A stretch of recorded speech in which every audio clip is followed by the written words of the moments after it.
सुमित जी करनाल से। राधे राधे महाराज जी। महाराज जी, मेरी पत्नी को जब से पता चला है कि मेरे भजन का आधा फल उसको मिलेगा, तो मुझे जल्दी सुबह उठा देती है और खुद फोन पे सीरियल देखती रहती है।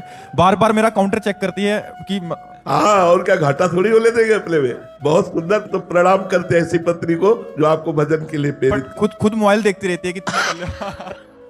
नहीं भाई, ये गलत है। कुछ संशोधन किया जाए महाराज जी। देखो, उस पत्नी को आधा मिलेगा, ये बात समझ लीजिए।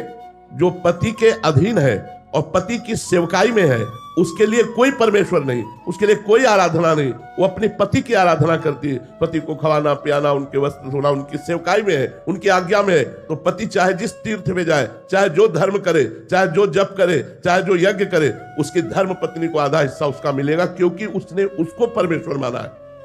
अगर पति की आराधना नहीं करते, मनमानी आचरण करते, तुम करो पाप और पति करे भजन और उसका आधा हिस्सा मिल जाएगा, ऐसा नहीं है। ऐसे भ्रम में मत रहना।